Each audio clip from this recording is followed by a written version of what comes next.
నేను ఇక్కడ ఈ ఫోటో ఎందుకు పోస్ట్ చేశానంటే మమతా బెనర్జీ పక్కన సంజీవ్ గోయంకా కూర్చున్నారు. సోషలిస్టులు లేదా సోషలిజాన్ని ప్రోత్సహించే హిట్లర్ లాంటి నాయకుల గురించి మీకు చెప్పడానికే ఇది పోస్ట్ చేస్తున్నా. డబ్బు ఆడమ్ స్మిత్ నుంచే వస్తుంది. ఎక్కడో ఒక వ్యాపారవేత్త కూర్చుని ఉంటాడు, ఆ రాజకీయ నాయకుడు హిట్లర్ గా మారడానికి ఫండింగ్ ఇస్తున్నాడు. ఎందుకు ఫండింగ్ ఇస్తున్నాడు? నేను పదే పదే చెప్పినట్లు కమ్యూనిజం పితామహుడు ఆడమ్ స్మిత్, కార్ల్ మార్క్స్ కాదు. అందుకే దేశ సరిహద్దులను ఏ రాజకీయ నాయకుడు తెరవడం లేదు. దేశ సరిహద్దులను అక్రమ వలసదారుల కోసం ఆడమ్ స్మిత్ తెరిపిస్తున్నాడు, వ్యాపారవేత్త తెరిపిస్తున్నాడు. ఇప్పుడు మీకు అర్థమైందా? నా 3 ఏళ్ల ప్రసంగాలు విన్నవారికి నేను కాలిఫోర్నియా గురించి ఏం చెప్పానో తెలుస్తుంది.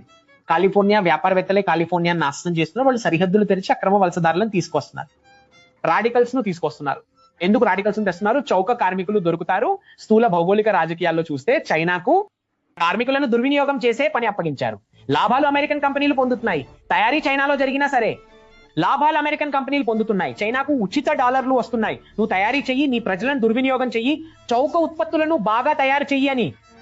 మీరు చూసే ఈ ఇజంలు, ఫెమినిజం, ఇండివిడ్యువలిజం, వోకిజం, ఈ ఇజంలన్నిటికీ ఆడమ్ స్మితే నిధులు ఇచ్చాడు.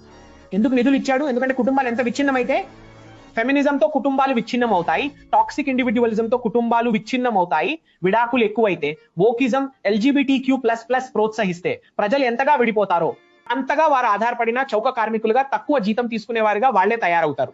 జీతంపై ఆధారపడతారు ఎందుకంటే వారి కుటుంబం విచ్ఛిన్నమైంది, కుటుంబం నుండి వచ్చే ఆర్థిక మద్దతు పోయింది.